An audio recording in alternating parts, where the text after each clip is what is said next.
तो 10th class के बच्चों, अभी आपका हाफ ईयरली एग्ज़ाम आ रहा होगा सारे स्कूल में और सिलेबस भी काफ़ी आपके मैथ्स में जो है तो हमको लगता है कि सिलेबस का हाफ लगभग कवर हो गया होगा। तो उसमें बहुत सारे बच्चों से हमारी बात हुई कि सर हाफ ईयरली एग्ज़ाम में लगभग एग्ज़ाम तो लगभग हमको लगता है कि इसमें स्टार्ट भी हो गया, कि बहुत सारे स्कूल में स्टार्ट भी हो गया होगा, या फिर इस मंथ के लगभग 17, 18, 20 इस तरीके से बहुत सारे स्कूल में स्टार्ट होने वाला है। तो इसमें बहुत सारे बच्चों से जब मैंने बात किया कि सर क्या मतलब कौन सा चैप्टर स्टार्ट किया है, तो उन लोगों ने एक ही वर्ड, एक ही साउंड सिर्फ सुनाई दिया कान में, जो हम लोगों के टाइम में भी, जब हम लोग भी 10th में थे, वो चैप्टर लगभग बार बार सब लोग को कहते रह गए कि सर, जब भी मौका मिलता था कि सर कभी बोलते थे कि कोई चैप्टर आज पढ़ने का मन कर रहा है तो हम लोग तुरंत बोलते थे कि सर ट्रिग्नोमेट्री शुरू करिए। तो ट्रिग्नोमेट्री आज हम लोग स्टार्ट करने जा रहे हैं बच्चों। तो ट्रिग्नोमेट्री में अक्सर तो देखा जाए तो बहुत सारे जो भी बच्चे आज हमारा वीडियो देखेंगे निश्चित तौर पे वो पहले से पढ़े हुए हैं, निश्चित तौर पे क्योंकि वो सिलेबस का पार्ट है। तो लगभग हमको लगता है कि सारे बच्चे ही पढ़े हुए हैं। तो निश्चित तौर पे वो अपनी प्रॉब्लम को ढूंढ रहे हैं कि सर मेरी प्रॉब्लम कब यहाँ पे आएगा। तो लेकिन मैंने तो आपको कहा है ना कि एकदम बारीकी, एकदम पॉइंट यानी जीरो से हम लोग शुरू करेंगे ताकि आप हीरो जरूर बन जाए ट्रिग्नोमेट्री का, क्योंकि स्टार्ट तो जीरो से ही करना पड़ेगा भैया। तो ट्रिग्नोमेट्री में आपको आज हम लोग एकदम जीरो से स्टार्ट करते हैं और तब आपसे बस एक रिक्वेस्ट ये है कि ज्यादा से ज्यादा मतलब ये सारे जो वीडियो मैं अपलोड करूंगा तो आपके लिए कर रहा हूँ, तो बस आपसे एक रिक्वेस्ट ये है कि वो सारा वीडियो आप लोग पूरा लास्ट तक जरूर देखिए और अगर वो अच्छा लगता है या कुछ कमी भी आती है तो जरूर कमेंट में बताइए कि सर थोड़ा सा ये चीज दिक्कत आ रही है, अगर आप ये चीज करते हैं थोड़ा सा और इलाबोरेट करते हैं या फिर थोड़ा ज्यादा लेंदी हो रहा है तो थोड़ा सा मतलब जो भी सजेशन होगा आप कमेंट में देंगे, क्योंकि आपको पढ़ना है और हमें पढ़ाना है तो आपकी बातों को तो ध्यान रखना ही पड़ेगा। तो आज हम लोग बिना बकवास किए हुए चलिए स्टार्ट कर देते हैं, दैट इज द ट्रिग्नोमेट्री। तो ट्रिग्नोमेट्री स्टार्ट करने से पहले हम लोग बात कर रहे हैं बच्चों ट्रिग्नोमेट्री के नाम के पीछे क्या रहस्य है, ट्रिग्नोमेट्री का नाम क्या क्या बताना चाह रहा है। तो बच्चों ये है ट्राई। ट्राई का मतलब तो आप सब जानते हैं भैया, that is the three. Try मतलब क्या होता है थ्री, एंड गॉन मतलब क्या होता है, गॉन मतलब होता है साइड एंड एंगल भी आप कहते हैं side and angle. Trigonometry, metry का मतलब क्या होता है, दैट इज द मेजरमेंट। थोड़ा सा फास्ट हम चल रहे हैं क्योंकि मुझे लगता है कि सब ये सब चीजें आप जानते हैं। तो ट्राई मतलब थ्री, गॉन मतलब साइड एंड एंगल, एंड मेट्री मतलब मेजरमेंट। मतलब ये हुआ यहाँ पे बात तीन आ गई। तीन आने का मतलब क्या हुआ, यानी कहाँ पे तीन साइड और तीन एंगल मिलता है, तो आपको पता है कहाँ मिलने वाला है, ट्राइंगल में। इसका मतलब क्या होगा, ये वो ब्रांच है, ये वो ब्रांच है ट्रिग्नोमेट्री जो आपको ट्राइंगल के सारे रहस्य खोलेगा। मतलब ये कि अगर कहीं भी ट्राइंगुलर शेप का रीजन बन रहा है, यानी कहीं भी ट्राइंगुलर शेप में रीजन बन रहा है और उस रीजन में किसी साइड और किसी एंगल की आपको जरूरत है, उस साइड और एंगल का वैल्यू आपको निकालना पड़ रहा है, तो आप याद रखना कि मैथ्स का एक टूल्स है जो आपको वहां से निकाल लेगा और वहां से आपको वो हेल्प करेगा। तो ट्राइंगल में अगर जब कभी भी साइड और एंगल का मामला फंसे तो समझ जाना बच्चों की क्या है, ट्रिग्नोमेट्री। तो ट्रिग्नोमेट्री मींस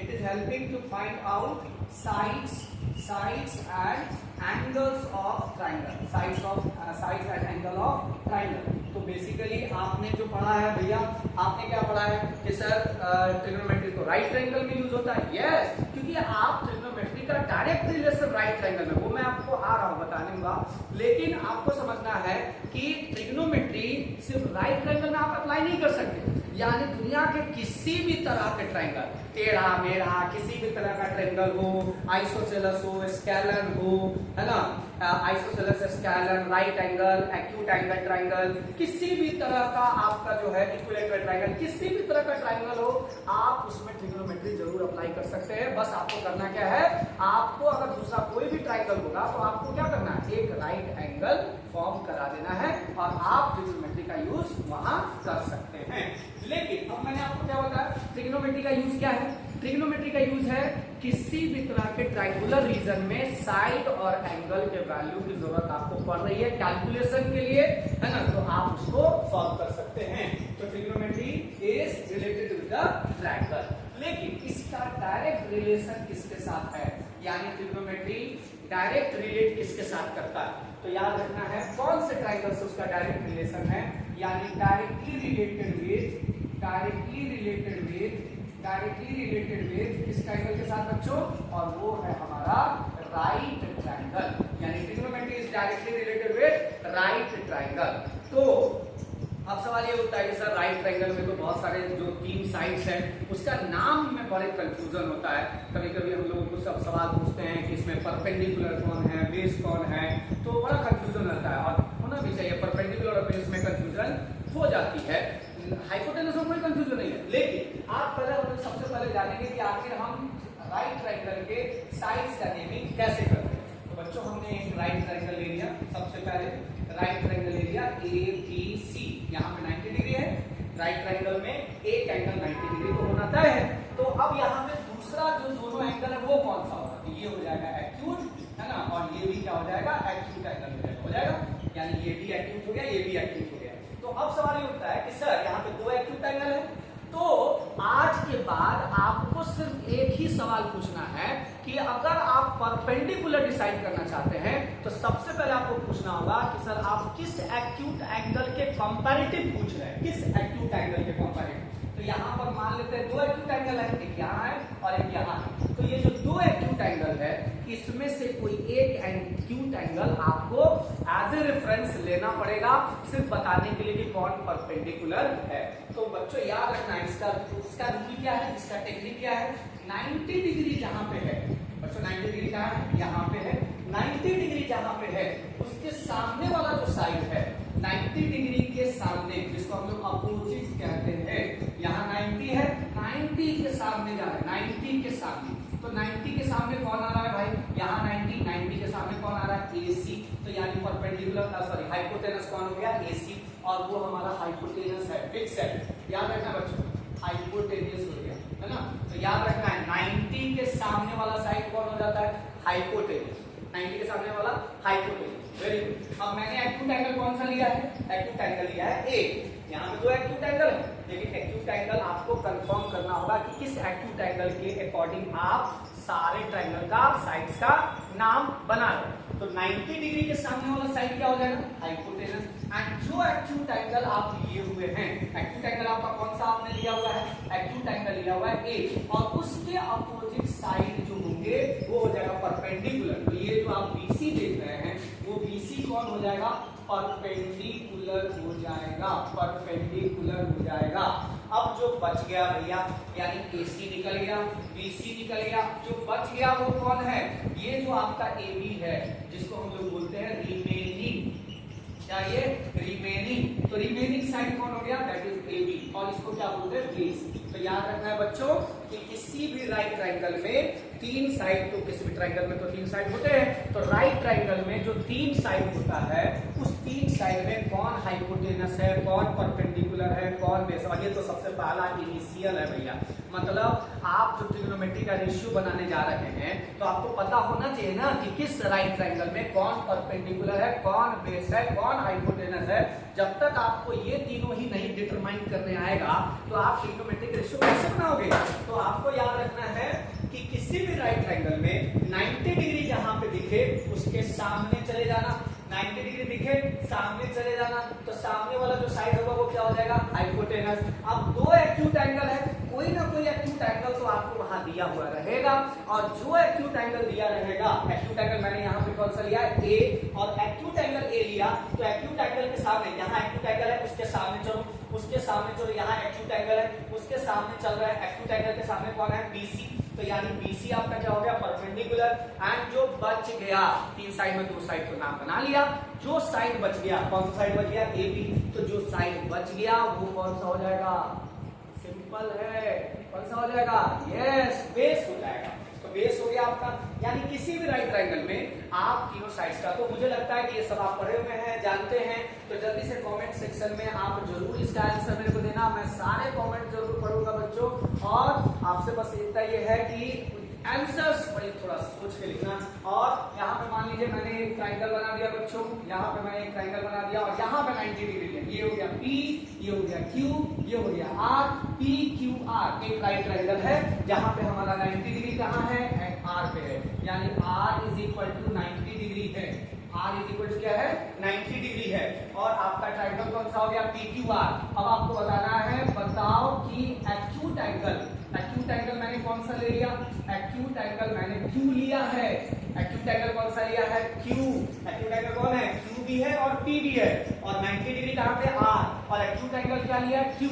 तो जल्दी से आप हाइपोटेनस का नाम लिख देना, परपेंडिकुलर का नाम लिख देना और बेस का नाम लिख देना, ताकि मुझे पता चल जाए कि भाई ये सारे टॉपिक्स आपके एकदम नीट एंड क्लीन, एकदम clear and crystal and clear, पूरा क्लियर है आपका ये टॉपिक। तो बच्चों अब हम लोग आपके कमेंट सेक्शन में जरूर पढ़ूंगा कि ये सारे आंसर आपने एकदम सही लिखा है कि नहीं लिखा है ना। तो बहरहाल अब हम लोगों ने नाम तो लिखना जान गए, यानी राइट ट्राइंगल के 3 साइड का नाम, परपेंडिकुलर कौन है, बेस कौन है, हाइपोटेनस कौन है, ये सारी बातें हमने जान लिया।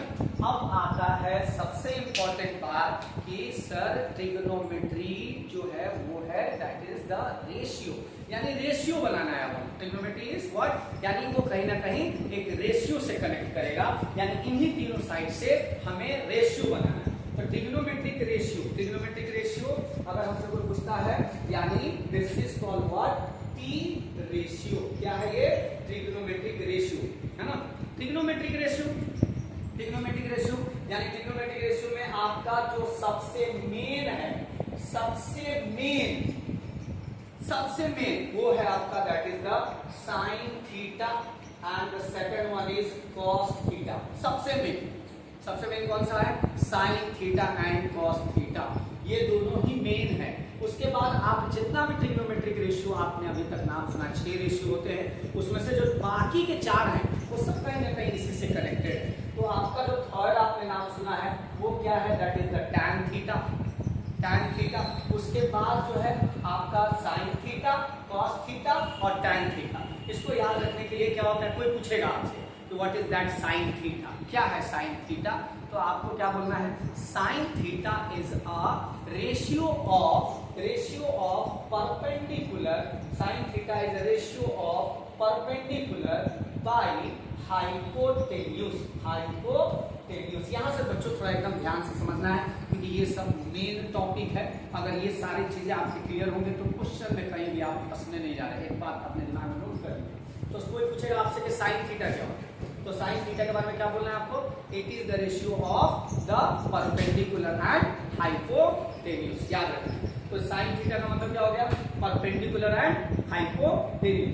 कॉस थीटा का मतलब क्या होगा, है ना, कॉस थीटा का मतलब क्या होगा, दैट इज तो कॉस थीटा अगर हमसे कोई पूछता है तो कॉस थीटा क्या बोलेंगे, बेस बाय हाइपोटेन्यूज, है ना, base by hypotenuse. And tan theta कोई पूछेगा तो क्या बोलेंगे, that is the ratio of perpendicular by base. ये आपका सबसे पहले याद रखना, ये दोनों मेन है। तो कोई पूछेगा साइन थीटा क्या होता है, sine theta is a ratio of the perpendicular and hypotenuse. Cos theta क्या होता है, जल्दी बताओ, यानी बेस और हाइपोटेनस का रेशियो। टैन थीटा क्या होता है, परपेंडिकुलर और बेस का रेशियो। इसको हम लोगों ने याद रखने के लिए क्या रखा, सारे का न्यूमरेटर एक साथ। मैंने अपना जो है हम लोगों को भी इसलिए बताया, तो मैंने ये थोड़ा अच्छा लगा, कनेक्टेड नंबर लगा। And what is that, perpendicular के लिए हम लोग यहाँ पर लिख लिए दैट इज पंडित, है ना, यानी सारे का न्यूमरेटर पंडित, भोला, भोला का B, Bhola, Pandit, Bhola and Prasad, and यहाँ आ गया हर भोले।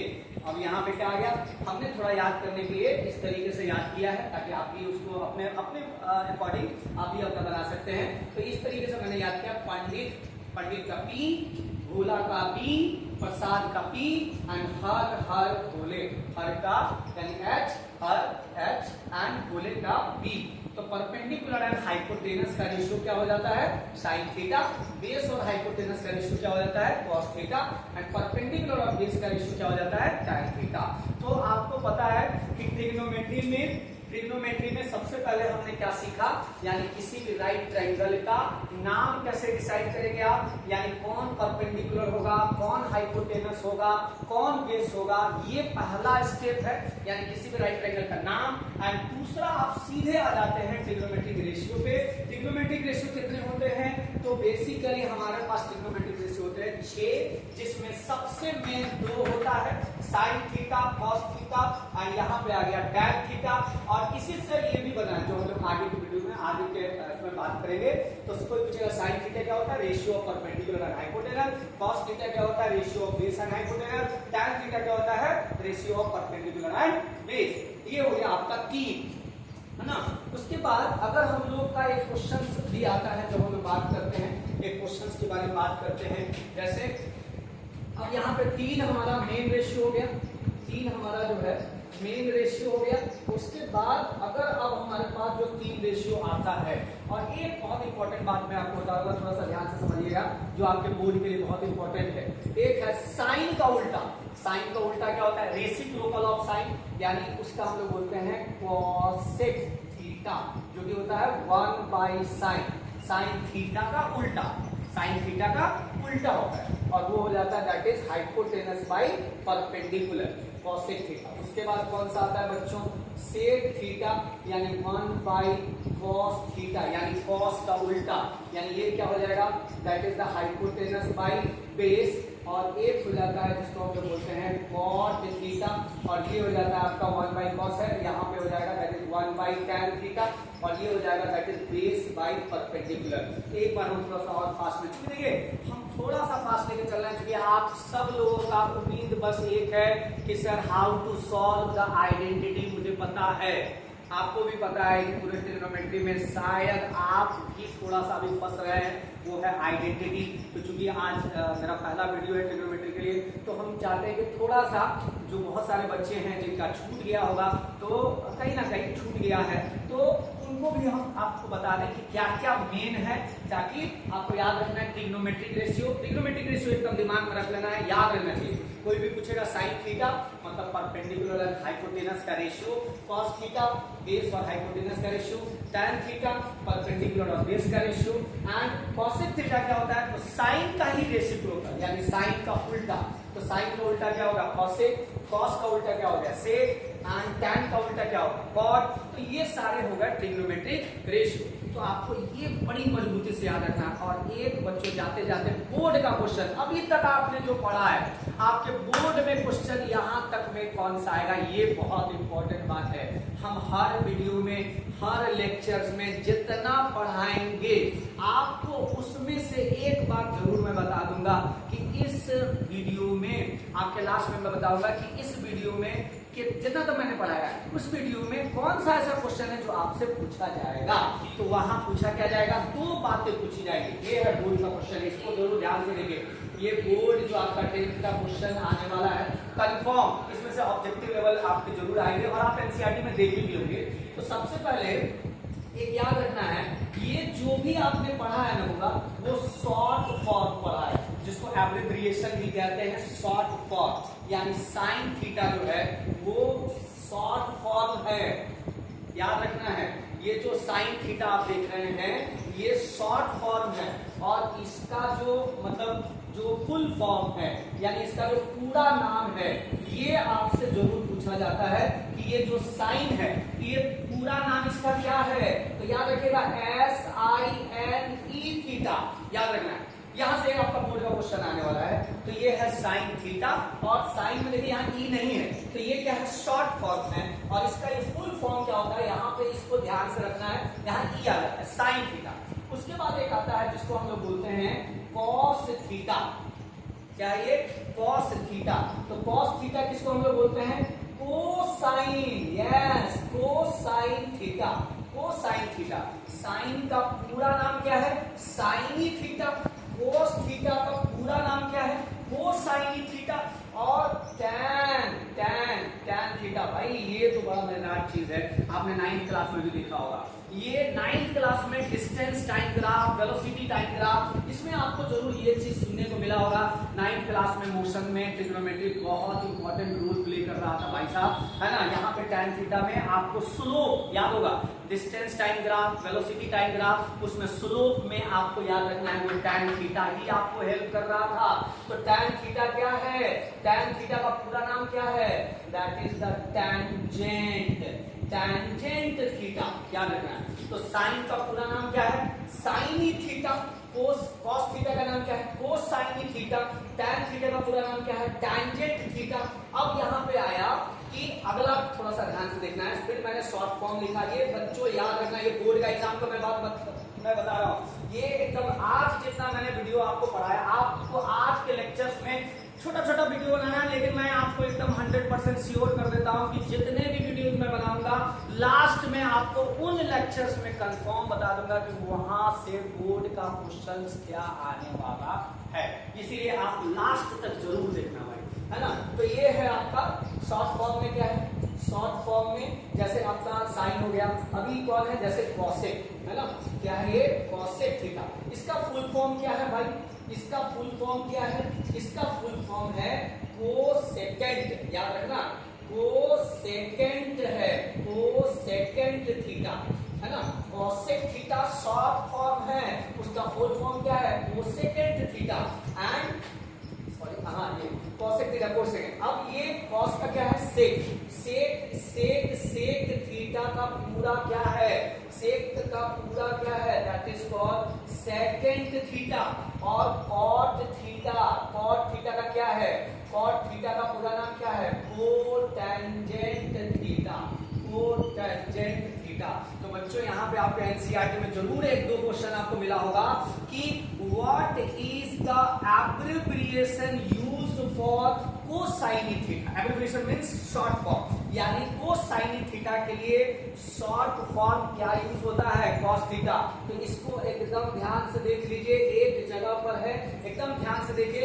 इसमें से आपका 1-2 नंबर का क्वेश्चन, 1 नंबर का क्वेश्चन ऑब्जेक्टिव लेवल जरूर आएगा 100%। आपने एनसीईआरटी में देखा होगा। एंड नाउ एक लास्ट का क्वेश्चन मैं आपको बता रहा हूं जो आज मैंने पढ़ा है, बस क्या सेक हो, क्या सेक हो, अगर मैं यहाँ पे सेक लिख दिया तो क्या ये कोई मीनिंग है, इसका क्या मीनिंग है, नहीं है भाई साहब। जब तक सेक या कोई भी ट्रिग्नोमेट्रिक रेशियो के साथ कोई एंगल नहीं आएगा, ये मीनिंगलेस है, याद रखना मीनिंगलेस है ये, यानी इसका कोई मीनिंग नहीं है।